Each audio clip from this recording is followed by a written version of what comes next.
जय हिंद प्यारे बच्चों, क्या हाल चाल है सबका। और आज हम लोग लेके आए हैं आपके लिए केमिस्ट्री का एफएसटी पेपर नंबर 39 का डिस्कशन। मैं यानी संजीव भाटिया आपको first 25 question, that means question number 46 से क्वेश्चन नंबर 68 तक डिस्कस करूंगा और क्वेश्चन नंबर 69 से 90 तक विजय सर डिस्कस करेंगे। हमारे सिंह सर के इस मिशन के साथ, इस स्लोगन के साथ, अब पढ़ने का अधिकार सबको, डॉक्टर बनने का अधिकार भी सबको। आज का test paper number full syllabus test paper number 39 chemistry का डिस्कशन स्टार्ट करता हूँ। तो बच्चों, ये सबसे पहले हमारे पास क्वेश्चन आ रहा है। ये क्वेश्चन में मुझे देखो दिया गया है, एक एम्पेरिकल फार्मूला निकालने का क्वेश्चन है ये, और इसमें मुझे कार्बन का परसेंटेज दिया गया। आप ये करना जानते होंगे, कार्बन का परसेंटेज 40% है और उसके बाद हाइड्रोजन का परसेंटेज 6.66% है। तो ऑक्सीजन का परसेंटेज भी हम लोग निकाल लेंगे जो इससे बचा हुआ होगा, यानी 100 में से इन दोनों को ऐड करके निकाल लेंगे। तो 100 से हम लोग इसको ऐड करके माइनस कर देते हैं। हमारे पास आ गया है 40 और 46.66 और माइनस 100, तो दैट मीन्स हमारे पास आ गया 53.34। तो यहाँ पर 53.34 कर दिया है हमने। और अब हम लोग इसको इनके मोलर मास से डिवाइड कर देंगे, जैसा कि आप जानते ही हैं। तो हमने यहाँ पर एक लाइन ड्रॉ कर ली और अब हम लोग इसके मोलर मास से इसको डिवाइड करेंगे। 40 को डिवाइड करेंगे 12 से, 6.66 को डिवाइड करेंगे 1 से, 53.34 को डिवाइड करेंगे 16 से। अब यहाँ जब हमने इसको डिवाइड किया तो हमें जो वैल्यूज़ मिली हैं वो वैल्यूज़ देखो क्या है। 12 3 ज़ा 36 होता है और फिर से 4 हो जाएगा, तो ये 3.33 आ जाएगा। ये 6.66 है, 16 3 ज़ा 48 है, इसको भी अगर आप करोगे तो 3.33 आ जाएगा। यानी कि अगर आप सिंपलेस्ट रेशो लेंगे तो सिंपलेस्ट रेशो निकल के आ जाएगा 1:2:2। 3.33 को यहाँ जो लोएस्ट नंबर है 3.33 इससे डिवाइड कर दिया है। 6.66 को हमने 3.33 से डिवाइड कर दिया है। 3.33 को 3.33 से डिवाइड कर दिया है। ये 1 आ गया, ये 2 आ गया, ये 1 आ गया, यानी कि फॉर्मूला हो जाएगा CH2O। CH2O, कार्बन का 1, हाइड्रोजन का 2, ऑक्सीजन का 1, that means option number first correct हो जाएगा। तो 46 का ऑप्शन नंबर फर्स्ट करेक्ट हो गया। क्वेश्चन नंबर 47 पे एम्बीडेंटेड लिगेंड के बारे में पूछा गया है। एम्बीडेंटेड लिगेंड वो लिगेंड होते हैं जिनके पास एक कंपाउंड में, एक मॉलिक्यूल में या एक आयन में दो डिफरेंट डोनर एटम्स हों, दो डिफरेंट एटम के पास लोन पेयर ऑफ इलेक्ट्रॉन हो। यहाँ पर देखिए केवल ऑक्सीजन पे लोन पेयर ऑफ इलेक्ट्रॉन है, तो ये एम्बीडेंटेड नहीं है। एथिलीन डाइमीन में केवल नाइट्रोजन पे लोन पेयर ऑफ इलेक्ट्रॉन होता है। अमोनिया में केवल नाइट्रोजन पे लोन पेयर ऑफ इलेक्ट्रॉन होता है। साइनो में C पे भी लोन पेयर ऑफ इलेक्ट्रॉन है और N पे भी लोन पेयर ऑफ इलेक्ट्रॉन है। दैट मीन्स ये एम्बीडेंटेड लिगेंड है। नेक्स्ट क्वेश्चन की तरफ चलते हैं। Question number 48, half life first order reaction की निकालनी है, रेट कांस्टेंट दिया गया है। तो half life equal to formula आपने पढ़ा है 0.6932 अपॉन के। अब ये यहाँ पे वैल्यू पुटअप कर दीजिए, 0.6932 अपॉन के की जगह पर हम लोग ले आए हैं 0.02। तो इसको डिवाइड कर लो, इजीली डिवाइड हो जाएगा। यहाँ पर देखो 1 2 3 4 है, 1 2 3 4। अब ये डेसिमल हमने यहाँ से रिलीज करा दिया, डेसिमल रिलीज हो गया। अब अगर हम लोग इसको 2 से डिवाइड कर दें तो 2 से डिवाइड करने पर हमारे पास ये 10⁻⁻² ऊपर चला जाएगा। अभी 2 से डिवाइड कर दिया तो 2 3 ज़ा 6, 2 4 ज़ा 8, 1 बचा, 2 6 ज़ा 12 और फिर 2 6 ज़ा 12 और 10⁻⁻² से यहाँ पे आ जाएगा 34.66, यानी कि मेरा ऑप्शन नंबर सेकंड सही हो जाएगा। तो क्वेश्चन नंबर 48 का ऑप्शन नंबर सेकंड सही हो गया। नेक्स्ट क्वेश्चन की तरफ चलते हैं। Question number 49। क्वेश्चन नंबर 49 में सेकेंडरी ब्यूटाइल अल्कोहल बना लेते हैं, 1 2 3 4, और यहाँ पर हमने इसको ऐसे सेकेंडरी ब्यूटाइल है तो बना लिया। सेकेंड नंबर पे हमने OH ले लिया है। और यहाँ पर बन गया है CH3, यहाँ पर आ गया है CH2 CH3, और इसकी रिएक्शन I2 प्लस NaOH से करा रहे हैं, यानी कि आइडोफॉर्म रिएक्शन है। तो आइडोफॉर्म रिएक्शन कराया मैंने, आइडोफॉर्म रिएक्शन कराया। तो आइडोफॉर्म रिएक्शन में होता क्या है कि फर्स्ट स्टेप में ये हमारा कीटो ग्रुप में कन्वर्ट हो जाएगा। तो 1 2 3 ये कीटो बन गया, और इस तरीके से हमारे पास यहाँ पर आ गया। ये फर्स्ट स्टेप में बन गया है। H अगर फिल करना चाहते हो तो H फिल कर लो। 3H यहाँ पे आ गए, 2H यहाँ पर आ गए, और 3H यहाँ पर आ गए। अब यहाँ पर CH3CO ग्रुप होता है, वो आइडोफॉर्म रिएक्शन देता है, और आइडोफॉर्म रिएक्शन में आपको पता है कि हम इसको यहाँ से जो CO के बगल वाला CH3 है वहाँ से बॉन्ड ब्रेक कर देंगे। ये जो CH3 है ये बदल जाएगा CHCl3 में, CHCl3 में बदल जाएगा। CH क्योंकि आयोडीन की रिएक्शन है तो ऑब्वियस बात है CHI3 में बदल जाएगा। अगर Cl2 की होती तो CHCl3 में बदल जाता, CHI3 में बदल जाएगा। ये जो बचा हुआ हिस्सा होता है इसको ONA दे देते हैं। तो ONA दे देते हैं तो दैट मीन्स हमारा 3 कार्बन का सोडियम कार्बोक्सिलेट बन जाएगा। तो अभी मुझे यहाँ पे मिल जाएगा CCC डबल बॉन्ड ONA, ये मुझे मिल जाएगा। अब मैं यहाँ पे मैच कर लेता हूँ, यहाँ पर CHI3 नहीं है, यहाँ पे CHI3 नहीं, यहाँ पे CHI3 नहीं है, तो यही हो रहा है 1 2 3 3 कार्बन का यहाँ पे सोडियम कार्बोक्सिलेट बन रहा है। तो ऑप्शन नंबर सेकंड मेरा सही हो रहा। Correct order of ionic radii of the given species, जो आपके ऑप्शंस लिखे हुए हैं वो सब लेंथेनॉइड हैं। लेंथेनॉइड में जब आप लेफ्ट से राइट चलते हो तो कॉन्ट्रैक्शन होता है, और जो पहले आ रहा है एटम उसका आयन का साइज बड़ा होता है, जो बाद में आ रहा है उसका छोटा होता है।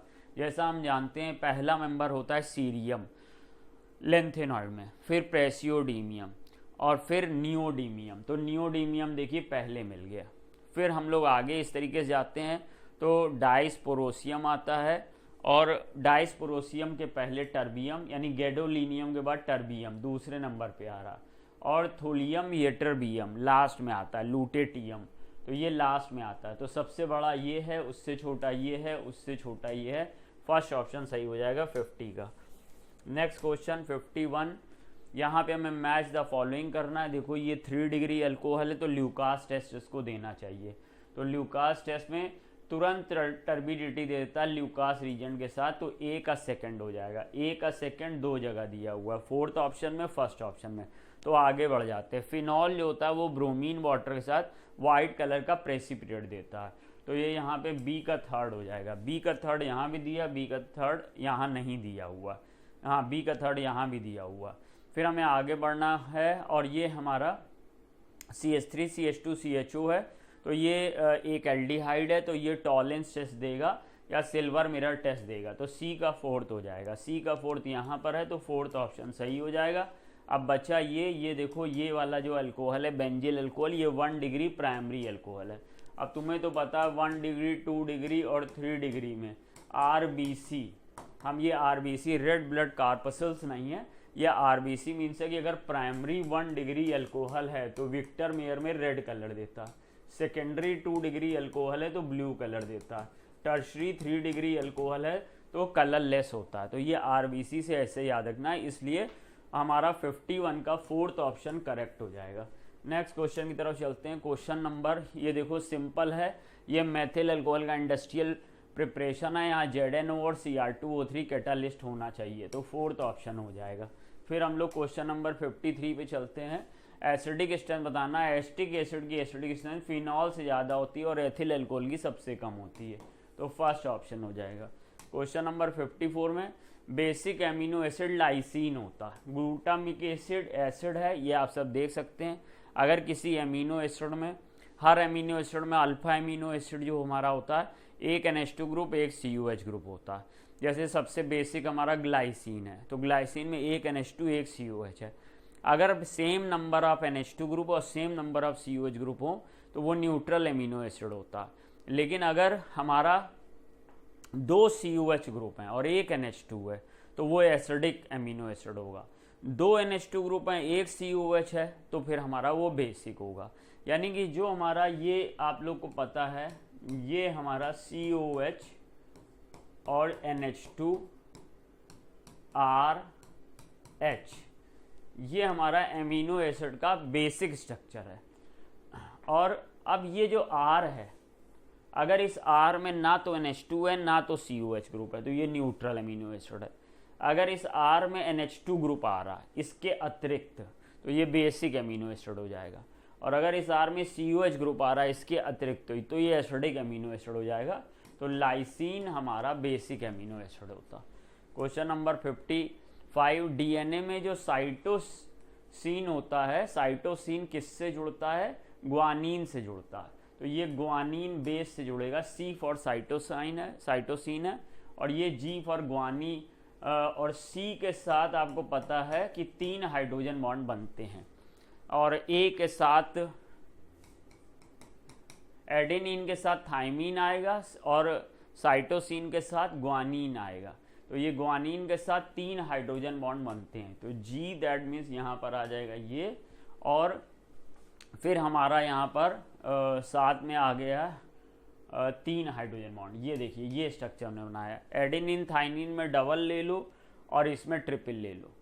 अब ये यहाँ पे 55 का हमारा सही ऑप्शन क्या हो गया? सेकेंड हो गया। ये बायोमॉलिक्यूल में न्यूक्लिक एसिड में आपने पढ़ा होगा। What is the E cell of the following adjustment? हमको एक रिएक्शन दी गई है, ये हमारे सेल फॉर्मेट में दी गई है। इसको केमिकल रिएक्शन फॉर्म में हम लोग लिख लेते हैं। तो केमिकल रिएक्शन फॉर्म में हमने इस रिएक्शन को लिखा, Ag है हमारे पास, और ये Ag हमारा Ag प्लस में कन्वर्ट हो रहा, Ag प्लस में कन्वर्ट हो रहा।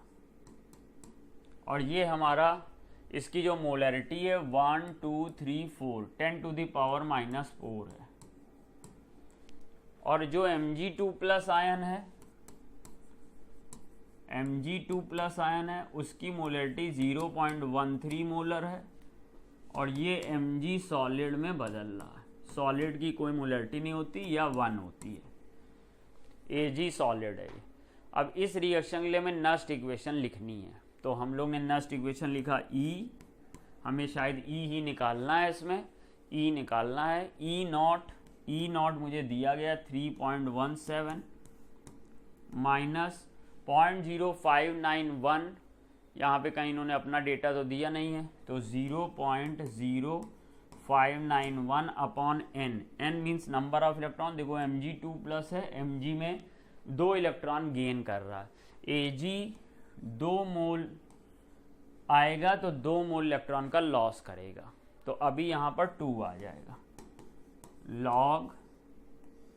अब Ag प्लस की पावर 2, तो Ag प्लस की power 2 that means 10 to the power -4 की power 2 upon Mg2 plus that means 0.13। अब इसको हम लोग सॉल्व कर लेते हैं। 3.17 माइनस 0.0591 अपॉन 2, और ये लॉग 10 टू दी पावर -8 हो जाएगा, और ये माइनस लॉग 0.13 हो जाएगा। तो अब हम लोग इसको और सॉल्व करते हैं। वो ऊपर की तरफ चला जा रहा हूँ, यहाँ पे लिख दे रहा हूँ सॉल्व करके। 3.17 माइनस 0.059 अपॉन 2, और इसमें देखो ये -8 इधर आ जाएगा, और लॉग 0.13 का दिया गया। तो ऐसा करते हैं, यहाँ से डिसिमल हटा लेते हैं, और यहाँ पर 10 टू दी पावर 2 ले आते हैं। तो ये 10 टू दी पावर -8 और ये 10 टू दी पावर -6 बना लेते हैं यहाँ पे आसान करने के लिए। इससे हमारा ये log 13 बन जाएगा, log 13। तो अब ओवरऑल क्या हुआ, ये यहाँ पे आ गया -6, ये तो -6 आ गया, log 10 = 1, और log 13 का वैल्यू -1.19, यानी -7.19, और ये हो जाएगा माइनस माइनस प्लस, तो 3.17 प्लस 0.059 इंटू 7.19 अपॉन 2। अब देखता हूँ कितना आएगा। अब डायरेक्ट आंसर लिख दूंगा, बहुत सॉल्व कर दिया। तो 0.0591 मल्टीप्लाई बाय 7.19 डिवाइड बाय 2, 0.212 इधर आ रहा और इसमें ऐड कर देते हैं प्लस 3.17, तो 3.38 आ रहा है। तो 3.38 फर्स्ट ऑप्शन दिया हुआ, तो ये यहाँ पे हमने सॉल्व किया, 3.38 आ गया। तो E इक्वल टू 3.38, यानी मेरा फर्स्ट ऑप्शन करेक्ट हो गया। देख लीजिए, कोई डाउट हो बताइएगा।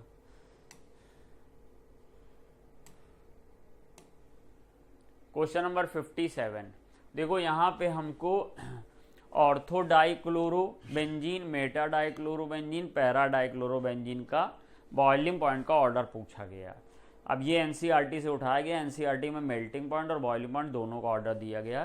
तो देखो बताना चाहता हूँ, जो मेटा से कम, मेटा से ज़्यादा होता है ऑर्थो, और ऑर्थो से ज़्यादा होता है पैरा मेल्टिंग पॉइंट में, और मेटा से ज़्यादा होता है पैरा, और पैरा से ज़्यादा होता है ऑर्थो बॉइलिंग पॉइंट में। ये याद रखना।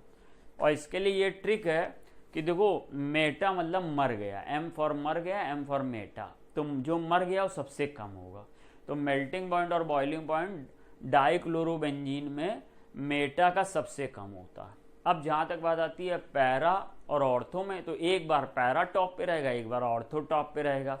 अब मेल्टिंग पॉइंट में तुम्हें ये समझना पड़ेगा कि ये जो पैरा डेरिवेटिव होता है उसमें सिमेट्रिकल स्ट्रक्चर होने की वजह से दो मॉलिक्यूल बहुत पास पास आ जाते हैं। तो पास पास आ जाते हैं तो इंटर मॉलिक्यूलर अट्रैक्शन फोर्स बहुत हाई हो जाता है, तो मेल्ट करने में टाइम लगता है। सो ऐसा याद कर लो कि मेल्टिंग पॉइंट में पैरा टॉप पे रहता है, पैरा टॉप पे रहता है तो ऑर्थो सेकंड टाइम रहता है। अब एक बार इसकी जीत हुई तो एक बार ऑर्थो की जीत करा दो। तो बॉइलिंग पॉइंट में ऑर्थो सबसे ज़्यादा होगा, मेटा सबसे कम होगा। अब देखो, सबसे कम में यहाँ पे पैरा है, हो नहीं सकता, यहाँ पे ऑर्थो है, हो नहीं सकता, यहाँ मेटा हो सकता है, यहाँ है नहीं, तो मेटा से ही डिसाइड हो गया। बाकी ऑर्थो और पैरा देख लो तो और भी अच्छी बात है। तो इसका थर्ड ऑप्शन सही हो जाएगा।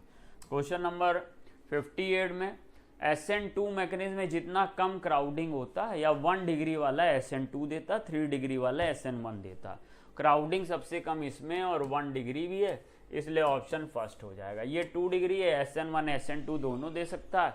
ये 1 डिग्री है लेकिन इसमें ज़्यादा कार्बन है तो क्राउडिंग ज़्यादा है, इसलिए थोड़ा रेट ऑफ रिएक्शन स्लो होगा। ये 3 डिग्री है तो 3 डिग्री SN1 से जाएगा, 3 डिग्री SN1 से जाएगा, SN2 से नहीं जाएगा, इसलिए इसका फर्स्ट ऑप्शन होगा। क्वेश्चन नंबर 59 में देखिए, आपको ये हाइजेनबर्ग अनसर्टेनिटी प्रिंसिपल का क्वेश्चन है। तो बहुत बेसिक बात है, केवल वैल्यू पुटअप करना। तो आपने फॉर्मूला पढ़ा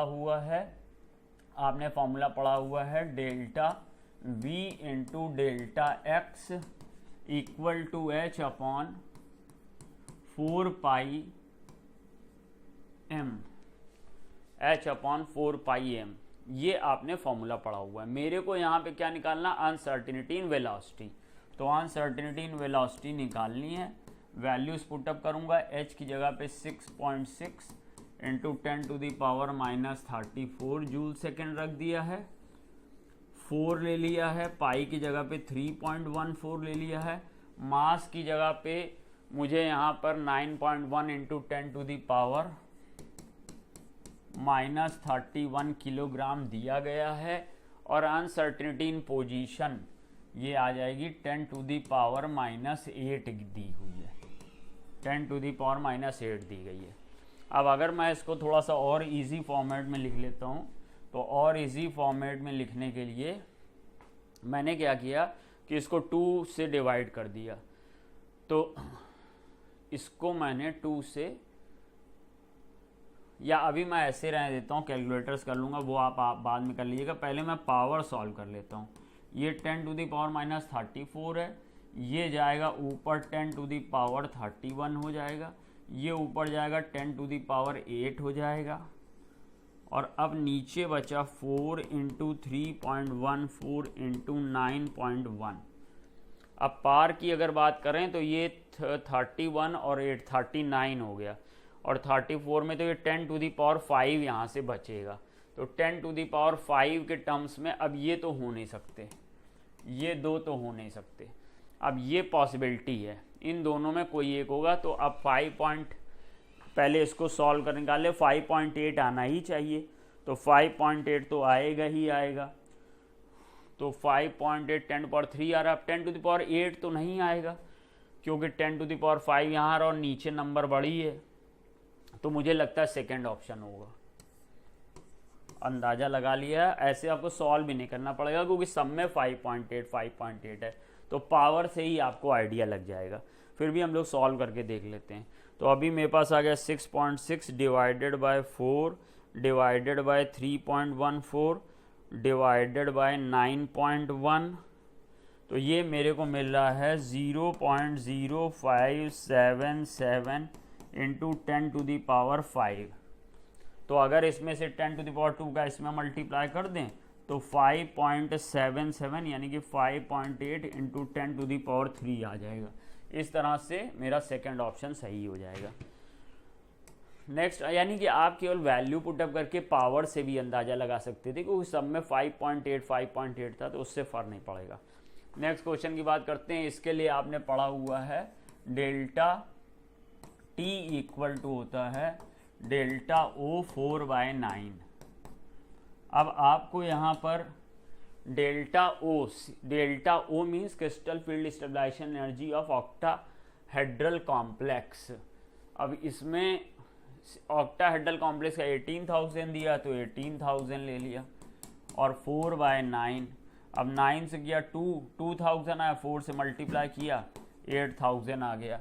तो ये ऑप्शन नंबर 3 सही हो गया। 60 का ऑप्शन नंबर 3 सही हो गया। Which of the following statement is are true? Molarity is the number of moles of solute dissolved per liter of solution। ठीक है, molarity is the temperature independent concentration term. गलत है, क्योंकि मोलैरिटी वॉल्यूम बेस्ड होती है, और volume based concentration term temperature dependent होते हैं। यहाँ टेम्परेचर इंडिपेंडेंट बोल रहा। Molarity of a solution is defined as the number of moles of solute dissolved in 1000 gram of solution. गलत हो गया, सॉल्वेंट होना चाहिए था, तो ये गलत हो गया। The ratio of mole fraction of solute and solvent is in the ratio of their respective mole. अब देखो, अगर हम लोग मोल फ्रैक्शन ऑफ सॉल्यूट की बात करें तो ये N1 प्लस N2 है मान लीजिए, और अगर मोल फ्रैक्शन ऑफ सॉल्वेंट की बात करें, इसको N2 को ऐसा बड़ा दिखा दे रहे हैं,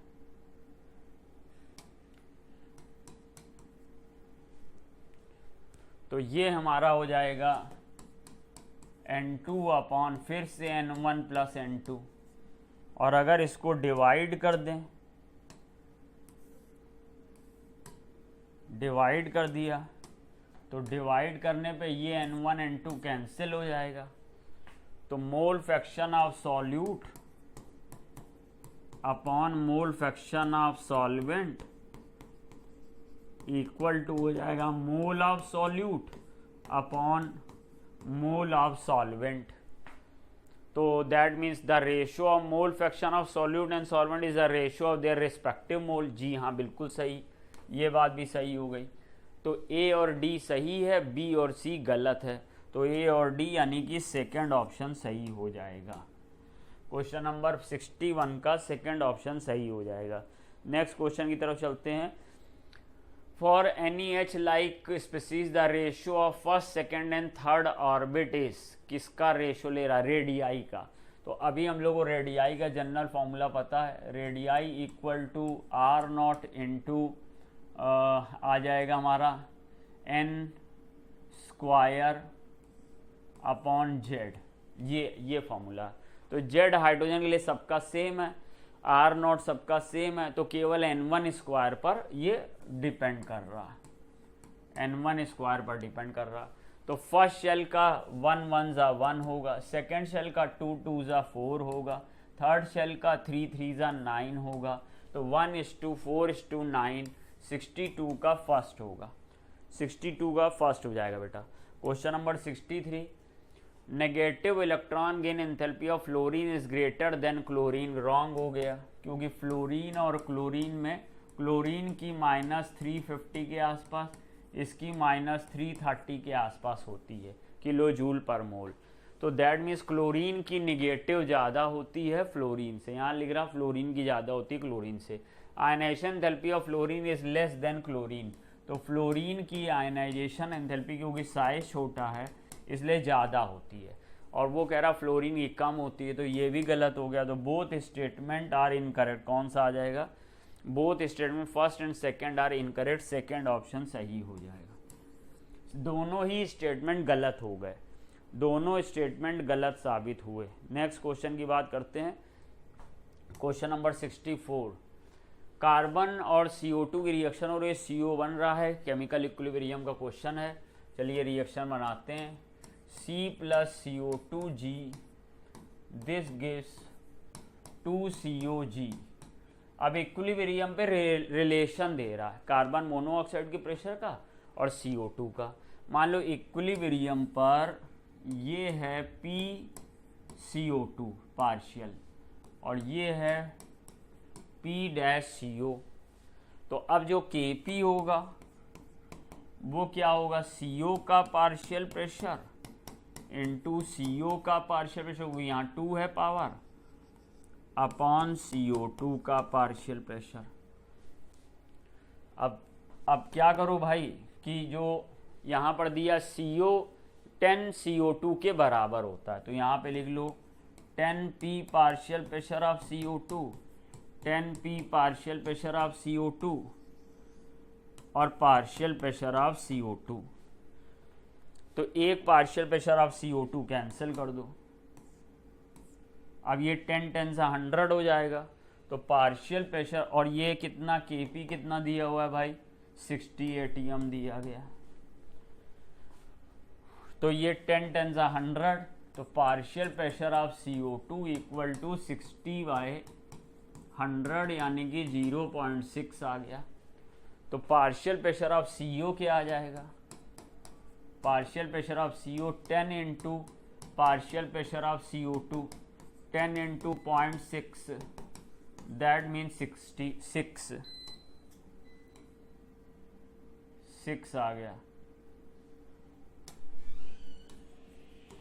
तो टोटल प्रेशर CO2 और CO का जोड़ देना है टोटल प्रेशर, तो 6 + 0.6 यानी 6.6।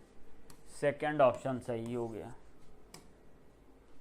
Assertion PbI4 is a stable compound, गलत, क्योंकि PbI4 नेचर में पाया नहीं जाता है, क्योंकि NCERT में लिखा हुआ है कि जब PbI2 बनता है तो Pb की +2 स्टेट स्टेबल होती है, तो बाकी के 2 आयोडाइड उससे जुड़ नहीं पाते हैं, या ये कह लें कि आयोडाइड के जुड़ने पर इतनी सफिशिएंट अमाउंट ऑफ एनर्जी नहीं रिलीज होती है जो Pb के s पेयर इलेक्ट्रॉन को अनपेयर कर ले। सो यहाँ पर हमारा असर्शन गलत हो गया। और ये भी कई लोगों का कहना होता है, कई बुक्स में ये भी बताया जाता है कि iodide is the strong reducing agent. So और Pb+4 अनस्टेबल स्टेट में है, तो आयोडाइड Pb+4 को Pb+2 में रिड्यूस कर देता है, इसलिए क्योंकि Pb इनर्ट पेयर इफेक्ट की वजह से +2 स्टेट में ज़्यादा स्टेबल होता है। Iodide stabilize higher oxidation state, ये भी गलत हो गया, क्योंकि आयोडाइड एक रिड्यूसिंग एजेंट है, तो वो हायर को लोअर में बदलने की टेंडेंसी रखता है। तो both assertion and reason are incorrect, are not correct. तो फोर्थ ऑप्शन यहाँ पर 65 का हम लोग फोर्थ ऑप्शन के साथ जाएंगे। फिर क्वेश्चन नंबर 66, फिर से एक असर्शन, नाइट्रोजन एक्सेबिट +5 ऑक्सीडेशन स्टेट। जी हाँ, ये बात सही है। जैसे N2O5 है, N2O5, तो नाइट्रोजन की ऑक्सीडेशन नंबर निकालो,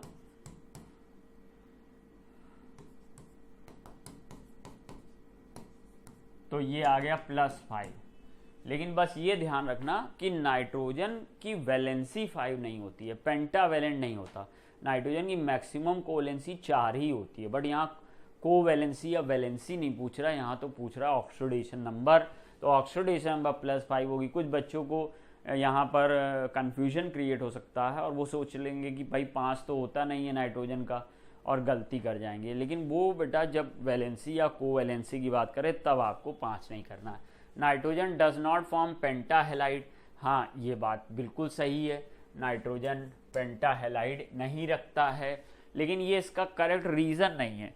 अगर पूछे कि नाइट्रोजन एक्सिबिट +5 ऑक्सीडेशन स्टेट, तो वो हम अगर रीज़न देना चाहें तो रीज़न देने के लिए हमें ये कहना पड़ेगा कि नाइट्रोजन जब हाई इलेक्ट्रोनेगेटिव एटम से जुड़ेगी तो उस समय नाइट्रोजन के साथ जो बॉन्डिंग है उसमें वो +5 ऑक्सीडेशन स्टेट के लिए जा सकती है।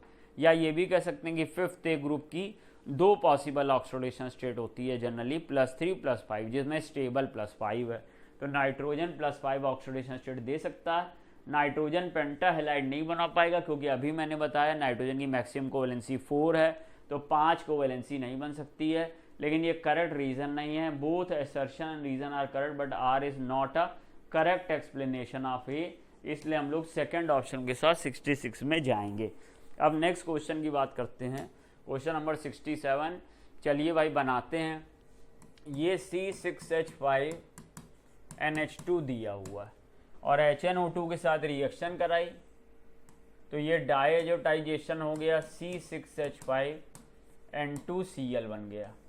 HbF4 के साथ रिएक्शन कराई, C6H5N2BF4 बन गया और HCl निकल गया।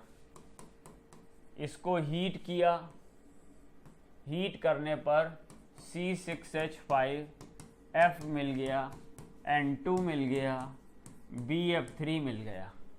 तो C मुझसे पूछ रहा है तो C मेरा PHF होगा, 4th ऑप्शन होगा। C6H5 मतलब फेनिल ग्रुप के साथ फ्लोरो लगा हुआ, तो ये हमारा 4th हो गया। लास्ट क्वेश्चन हमारी तरफ से 68। Out of the following 0.1 molar aqua solution which have maximum freezing point. तो कई बार इस तरह क्वेश्चन आप कह चुके हो।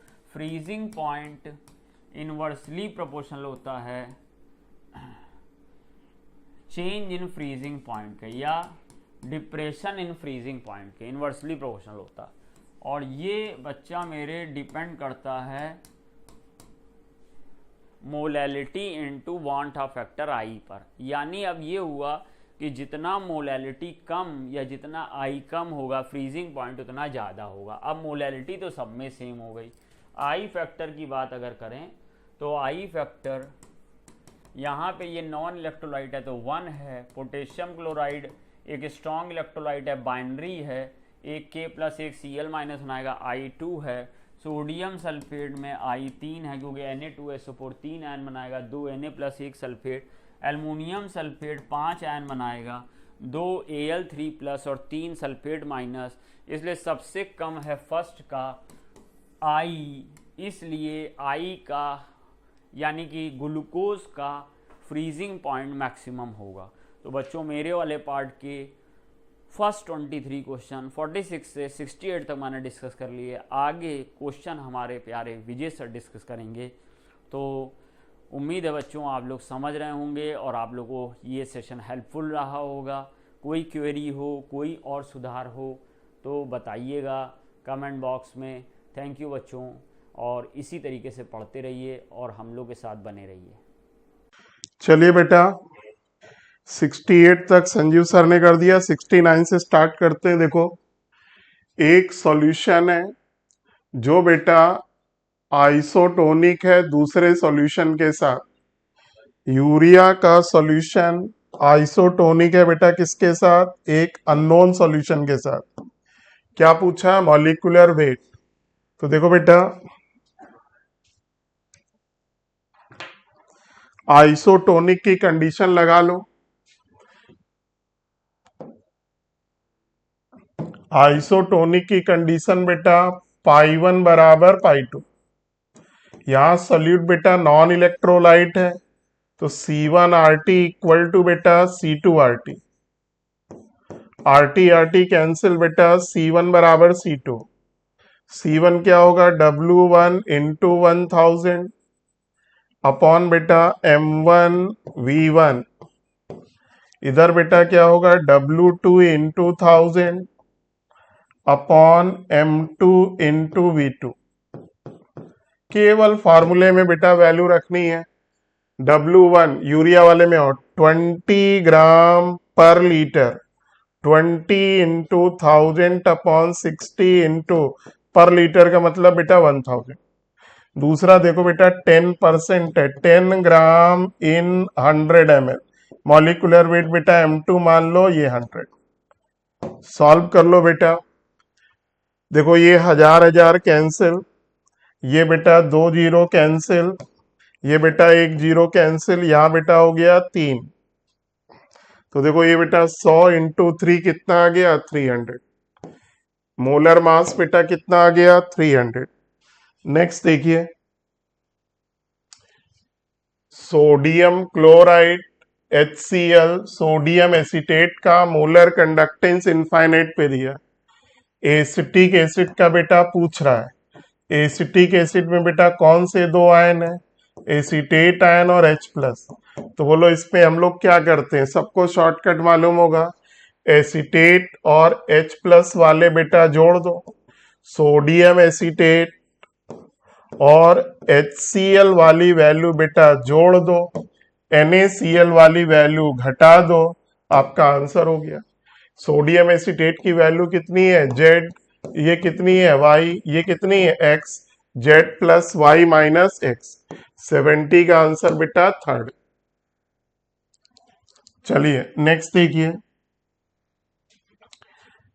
काइनेटिक्स का क्वेश्चन है, मैकेनिज्म का। ये कह रहे हैं बेटा सेकेंड स्टेप रेट डिटर्मिनिंग है, मतलब बेटा ये स्लो है, ये बेटा क्या है फास्ट है। तो हम लोग क्या करते हैं, स्लो में लॉ ऑफ मास एक्शन लगाओ, K NOBR2 इंटू बेटा क्या हुआ NO। अब चेक करो क्या ये हमारा एक्चुअल रेट है। रेट बेटा एक्चुअल कब होता है, जब उसमें कोई इंटरमीडिएट ना हो। यानी बेटा ये देखो मेन रिएक्शन आपकी NO की रिएक्शन Br2 से करा रहे हैं, क्या बन रहा NOBr। ठीक बेटा, तो देखो आपके ये रेट कैसा है थियोटिकल, आपके एक्चुअल रेट लॉ में बेटा या तो रिएक्टेंट हो या तो प्रोडक्ट हो या दोनों या मे बी कैटालिस्ट, कोई दूसरा नहीं होना चाहिए, कोई दूसरा वो इंटरमीडिएट। अब देखो NOBr2 बेटा इसका पार्ट नहीं है, तो इसको आप क्या बोलोगे रिएक्शन इंटरमीडिएट। इसको यहां से हटाओगे, हटाने के लिए बेटा किसकी हेल्प लोगे, फास्ट की। फास्ट का बेटा क्या निकालोगे KC, KC का फॉर्मूला क्या हुआ NOBr2 upon NO into Br2। एक चीज और, फास्ट देखो यहाँ रिवर्सिबल दिया नहीं है, मान लिया करो ये रिवर्सिबल है, दिया हो या ना दिया हो। तो यहां से इंटरमीडिएट बेटा NOBr2 कितना आ गया KC into NO into Br2, ला के रख दो बेटा फर्स्ट में KC NO into Br2 into बेटा NO, और सिंप्लीफाई करो, दो कांस्टेंट का प्रोडक्ट नया कांस्टेंट NO का बेटा स्क्वायर हो गया इंटू बेटा Br2 हो गया। अब देखो ये रेट आपका एक्चुअल है, क्यों, क्योंकि बेटा अब इसमें कोई इंटरमीडिएट नहीं है और क्लियरली दिख रहा बेटा NO के रिस्पेक्ट में ऑर्डर बेटा कितना है 2, NO के रिस्पेक्ट में पूछा है ऑर्डर 2, आंसर थर्ड। और अगर Br2 के रिस्पेक्ट में होता तो 1, ओवरऑल ऑर्डर पूछता तो 3, तो 71 का बेटा थर्ड। 74 एक्टिवेशन एनर्जी निकालनी। देखो बेटा एक्टिवेशन एनर्जी निकालनी तो कहां जाना पड़ेगा, आर्नियस इक्वेशन में, ln K2 by K1 equal to EA upon 2.303 R bracket 1 upon T1 minus 1 upon T2। ये बेटा नहीं होगा क्योंकि ln ले रहे हैं। तो देखो बेटा हम लोग एक्टिवेशन कब निकाल पाएंगे, जब दो डिफरेंट टेम्परेचर पर दो रेट कांस्टेंट आपको मालूम हो। देख लो कौन सा ऑप्शन है, determining the rate constant at two different temperature. 72 का आंसर सेकेंड। आइए बेटा 73, यूजिंग मॉलिक्यूलर ऑर्बिटल थ्योरी, क्या पूछा है? Shortest bond length. तो बेटा आप सबने पढ़ा है बॉन्ड लेंथ इनवर्सली प्रोपोर्शनल होता है बॉन्ड ऑर्डर के। तो जरा सबका बॉन्ड ऑर्डर बेटा याद होगा आप लोग को, 2.5, बेटा इसका 2 होता है, इसका 1 होता है और इसका 1.5। तो higher is the bond order, lower is the bond length, ठीक है ना। और इन चारों में केवल थर्ड बेटा डायामैग्नेटिक, बाकी सब पैरामैग्नेटिक। नेक्स्ट देखिए, विच of the following molecule has maximum dipole moment? Carbon monoxide linear 0, CH4 का भी बेटा लीनियर 0, NH3। NH3 में बेटा सभी डाइपोल की डायरेक्शन एक डायरेक्शन में होती है, जबकि NF3 में बेटा लोन पेयर वाले डाइपोल की डायरेक्शन अपोजिट होती है, ये इधर, ये इधर, ये इधर, ये लोन पेयर वाला बेटा इधर। तो NH3 का डाइपोल मोमेंट NF3 से ज्यादा, तो 74 का फर्स्ट। 75, वुड रिएक्शन से बेटा क्या बनाए जाते हैं? हायर एल्केन, लोअर एल्केन से हायर एल्केन। हायर एल्केन कौन सा? सिमिट्रिकल हायर एल्केन, जिसमें कार्बन के नंबर बेटा इवन होते हैं, ठीक है ना। तो देखो N पेंटेन में 5 मिक्सचर मिलेगा, आइसो पेंटेन में 5 मिक्सचर मिलेगा, आइसो ब्यूटेन, आइसो ब्यूटेन भी बेटा आपका क्या है? 4 कार्बन है जरूर, लेकिन उसमें बेटा सिमिट्री नहीं है,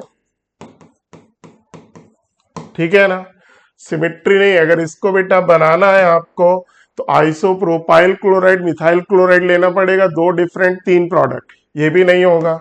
आंसर क्या होगा? N butane. क्यों? ये आपका बेटा ब्यूटेन है, ब्यूटेन को 2 इक्वल पार्ट में डिवाइड कर सकते हो। ये बेटा आपको कैसे मिलेगा? अगर CH3 CH2 Cl की रिएक्शन Na से करा दें तो क्या मिलेगा? केवल ब्यूटेन मिलेगा, सिंगल प्रोडक्ट, जबकि इसमें 2 प्रोडक्ट बने, 3 प्रोडक्ट बनेंगे। तो 75 का 4। 76 देखिए बेटा, देखो बेटा एक ये रिएक्शन दी है, आपको हीट ऑफ रिएक्शन है, बॉन्ड एनर्जी दी है। आप सबको मालूम है जब रिएक्टेंट और प्रोडक्ट की बॉन्ड एनर्जी दी हो तो डेल्टा H क्या होता है? डेल्टा H बेटा heat of reaction, bond energy of reactant minus bond energy of products. तो देखो रिएक्टेंट में बेटा A2 के कितने मोल है? 1/2।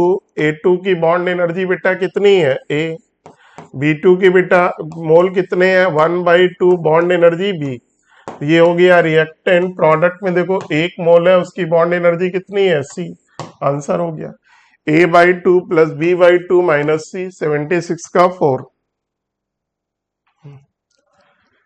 77 देखिए, which among the following element is unable to form a compound in +3 oxidation state? देखो बेटा ये थर्ड ग्रुप के एलिमेंट है, थर्ड ग्रुप के एलिमेंट की कॉमन ऑक्सीडेशन स्टेट क्या होती है? +3 +1। ऊपर वाले बेटा क्या शो करते हैं? +3। नीचे वाले बेटा क्या शो करते हैं? +1। ऊपर से नीचे जाते हैं तो बेटा +3 की स्टेबिलिटी घटती है, +1 की स्टेबिलिटी बढ़ती है। It is due to inert pair effect. जब हम ऊपर से नीचे जाते हैं तो NH2 इलेक्ट्रॉन बेटा इनर्ट की तरह बिहेव करता है, बॉन्डिंग में पार्टिसिपेट नहीं करता, पार्टिसिपेट केवल कौन करता है? NS1। तो नीचे वाला केवल क्या शो करेगा? +1। और सबसे नीचे बेटा कौन है? Tl, thallium, aluminium, thallium, गैलीलियम, indium. तो 77 का बेटा सेकेंड। यही बेटा फोर्थ ग्रुप में भी होता है। कार्बन फैमिली की कार्बन फैमिली की कॉमन ऑक्सीडेशन नंबर बेटा +4 +2, ऊपर वाला +4 नीचे वाला +2, इसीलिए बेटा पीबी सबसे नीचे है, किसमें ज्यादा स्टेबल होता है, +2 में, इसीलिए PbCl4 बेटा हाईली अनस्टेबल, तुरंत PbCl2 में जाता है।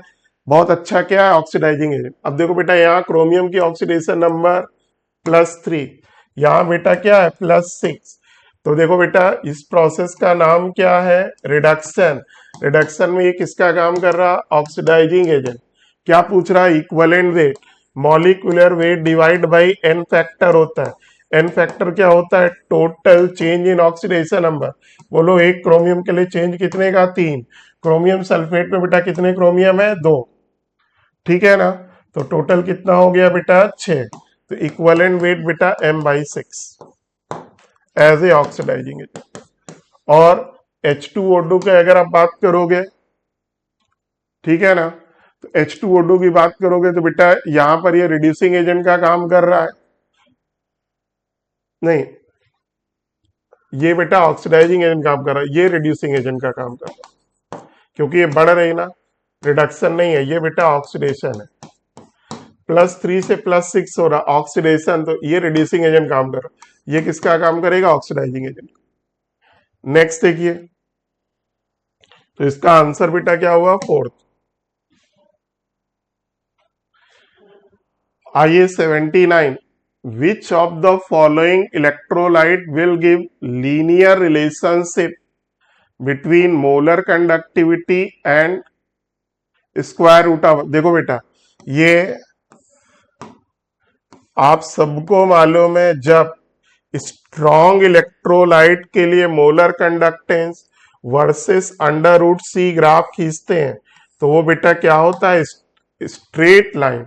तो देखो ये बेटा वीक है, वीक है, वीक है, ये क्या है, स्ट्रॉन्ग। तो स्ट्रॉन्ग के लिए ग्राफ क्या होता है, लीनियर, और इक्वेशन को क्या बोलते हैं, डिबाई हक्कर ऑन्सगेर इक्वेशन। अगर बेटा वीक इलेक्ट्रोलाइट के लिए जब यही ग्राफ खींचते हैं तो ऑलमोस्ट रेक्टेंगुलर हाइपरबोला आती है। आप एनसीईआरटी में देखोगे तो दोनों ग्राफ बेटा एक ही में दिया हुआ है ऐसे। तो ये स्ट्रॉन्ग के लिए, ये बेटा वीक के लिए। तो आंसर सेकेंड। फिर देखिए कोऑर्डिनेशन केमिस्ट्री आइसोमेरिज्म का क्वेश्चन। देखो बेटा कोबाल्ट की ऑक्सीडेट कोऑर्डिनेशन नंबर 6 और 6, इसको अगर यहां कर दे, इसको यहां कर दे, कोई फर्क नहीं पड़ेगा। देखो देखो बेटा हम लीगेंड चेंज कर रहे हैं, इसको हम लोग क्या बोलते हैं, कोऑर्डिनेशन आइसोमेरिज्म। ए का सेकेंड। फिर देखो बेटा Br को अंदर कर दे, Cl को बाहर कर दे, या Br माइनस प्रेसिपिटेट होगा, अगर Cl को बाहर कर दे तो Cl माइनस, इसको बोलते हैं आयनाइजेशन आइसोमेरिज्म। तो ए का बेटा सेकेंड, बी का बेटा थर्ड, ए का सेकेंड, बी का थर्ड। अब सी देखो Ma2B2 है, क्या शो करेगा, ज्योमेट्रिकल आइसोमेरिज्म। सी का बेटा क्या हो गया, 4। तो बेटा और डी बेटा देखो यहां पर वाइडेंटेड ऑप्टिकल आइसोमेरिज्म, डी का बेटा क्या हो गया, फर्स्ट। तो 80 का आंसर सेकेंड, 80 सेकेंड। अगला देखिए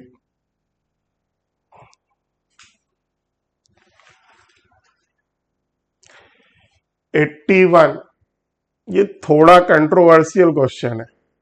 rate of reaction for endothermic reaction increases with increase in temperature. अगर बेटा हम काइनेटिक्स के पॉइंट ऑफ व्यू से बात करें तो चाहे रिएक्शन एंडोथर्मिक हो या एक्सोथर्मिक, अगर बेटा वो इरिवर्सिबल, अब रिवर्सिबल की बात नहीं कर रहे, ठीक है ना, अगर बेटा हम रिवर्सिबल की बात नहीं कर रहे, काइनेटिक्स के पॉइंट ऑफ व्यू से बात कर रहे हैं, तो चाहे रिएक्शन एंडोथर्मिक हो या एक्सोथर्मिक, टेम्परेचर बढ़ाने पर रेट कांस्टेंट हमेशा बढ़ता है, रेट ऑफ रिएक्शन हमेशा बढ़ता है, और बेटा 10 डिग्री सी बढ़ाने पर 2 to 3 टाइम्स। ये मैटर नहीं करता कि एंडो एक्सो। इसीलिए हम लोग जब बेटा आर्हेनियस इक्वेशन पढ़ते हैं वहां कोई एंडो एक्सो नहीं पढ़ते हैं, ठीक, सिंपल हम लोग क्या पढ़ते हैं, log k वर्सेस 1/t। ठीक, स्लोप बेटा यहाँ क्या होता है, -e/2.303r। और ग्राफ बेटा क्या कह रहा है, अगर आप t बढ़ाओगे तो k आपका क्या होगा, बढ़ेगा, रेट भी बेटा बढ़ेगा।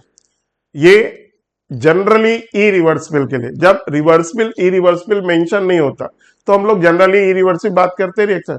तो देखो बेटा, ये जो स्टेटमेंट लिखा है, rate of reaction for endothermic increases in temperature, ये बेटा आपका एंडो के लिए भी सही है, एक्सो के लिए भी सही है, लेकिन अगर इरिवर्सिबल है तो ये एंडोथर्मिक के लिए बेटा रिवर्सिबल में सही है, इरिवर्सिबल। अब मेन जो आपको कंट्रोवर्सी मिल रही है यहां पर, ठीक, तो पहला स्टेटमेंट तो आपका क्लियरली सही है, एंडोथर्मिक हो या एक्सोथर्मिक, टेम्परेचर बढ़ाने पर रेट बढ़ता है, तो एंडोथर्मिक है तो भी बढ़ेगा, एक्सो है तो भी बढ़ेगा। अब मेन दिक्कत क्या आ रही है यहां पे, rate of reaction for exothermic reaction decreases with increasing temperature, ये बेटा रिवर्सिबल के लिए सही है लेकिन इरिवर्सिबल के लिए गलत है। ठीक है ना, रिवर्सिबल में हम लोग बोलते हैं बेटा ना, exo is favoured by low temperature. तो अगर हम टेम्परेचर बढ़ाते हैं तो बैकवर्ड फास्ट होती है, फॉरवर्ड स्लो हो जाती है। ठीक है ना, तो एक्सो के लिए स्टेटमेंट सही है। चूंकि यहां ये मेंशन नहीं है कि बेटा एंडो एक्सो, तो हम दोनों स्टेटमेंट को सही मान ले रहे हैं, तो इसका आंसर बेटा हम दे दे रहे हैं 4। लेकिन ध्यान रखिए, ये रिवर्सिबल के लिए सही है, इरिवर्सिबल के लिए सही नहीं है। आगे ठीक है ना, तो हम ये मान के चले कि एंडो, चूंकि हम लोग जनरल पढ़ते हैं, endo is favoured by high temperature, exo is favoured low temperature, तो हम इसको भी सही कर रहे हैं, इसको भी सही कर रहे हैं, लेकिन ये बेटा रिवर्सिबल के लिए सही है। 81 का 4 दोनों बेटा सही है, लेकिन ये ज्यादा सही, मतलब ये दोनों स्टेटमेंट इरिवर्सिबल के लिए बिल्कुल सही है। ठीक, और सेकेंड वाला स्टेटमेंट, पहला वाला स्टेटमेंट रिवर्सिबल हो इरिवर्सिबल सबके लिए सही, सेकेंड वाला स्टेटमेंट रिवर्सिबल के लिए सही है, लेकिन यहाँ ज्यादा कुछ मेंशन नहीं है, और जनरली हम लोग ऐसा कुछ सोचते नहीं है, तो हम लोग बेटा सेकेंड दोनों को सही मान लेते हैं। फिर देखिए बेटा, ये आपका है CH3 CH CH3 CH2Br, ये आपका कंपाउंड है। मैग्नीशियम से कराया तो बेटा क्या बन जाएगा, ग्रिग्नॉट रिएजेंट। मिथाइल ग्रुप बेटा एज इट इज रहेगा, यहां CH2, यहां बेटा MgBr हो गया। फिर देखो इसकी रिएक्शन नंबर 1 बेटा किससे करा रहा है, CO2 से। नंबर 2 बेटा क्या करा रहा है, हाइड्रोलिसिस, तो बेटा इसकी जगह क्या आ जाएगा, COOH।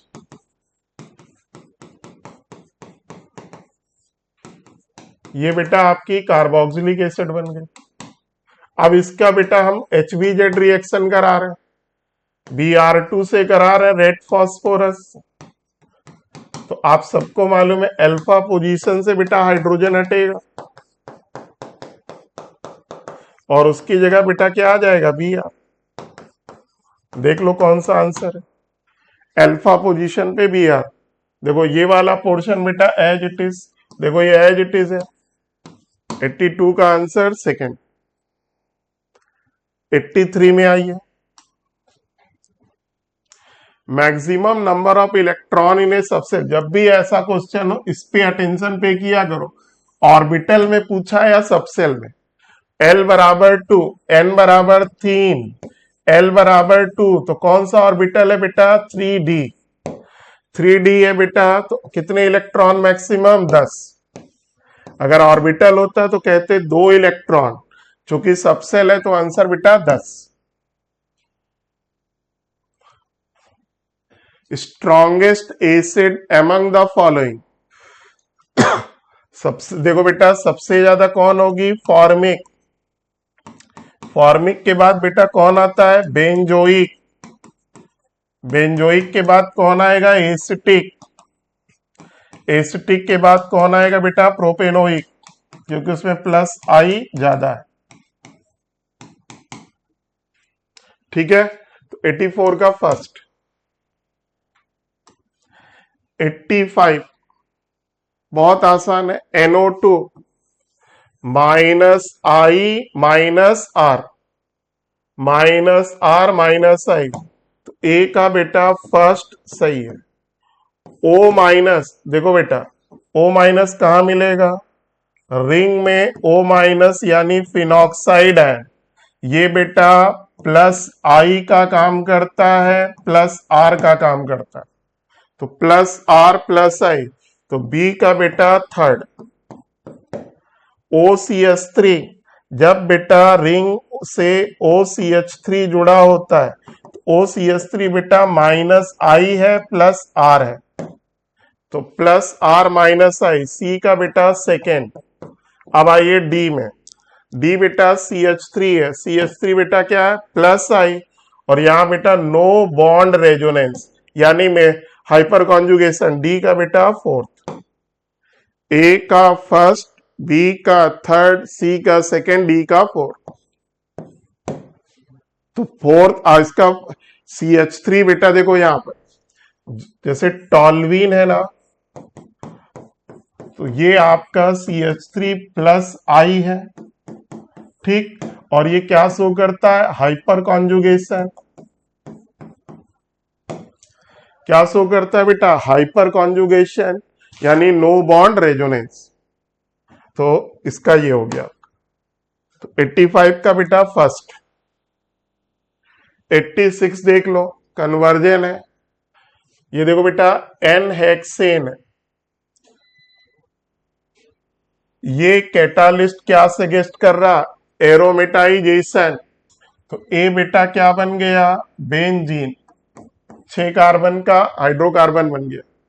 अब जब बेंजीन की ब्रोमिनेशन कराओगे तो बेटा हेलोजिनेशन यानी ब्रोमिनेशन Br हो जाएगा, फिर बेटा जब इसका Mg से कराओगे तो ग्रिग्नॉट रिएजेंट बन जाएगा MgBr, और MgBr बेटा जब वाटर से रिएक्ट करेगा तो बेटा फिर से क्या बन जाएगी बेंजीन, एक तरफ Mg एक तरफ OH, ठीक है बेटा, एक तरफ Br हो जाएगा। 86 का फर्स्ट। 87 देखो, एक ऑर्गेनिक कंपाउंड है एथेनोइक एनहाइड्राइड एसिटिक एनहाइड्राइड से रिएक्ट कर रहा, क्या बना रहा एन फिनाइल एथेनामाइड, एन फिनाइल एथेनामाइड, देखो इसको बोलते हैं फिनाइल, किससे जुड़ा एन से, एथेनामाइड मतलब CONH2,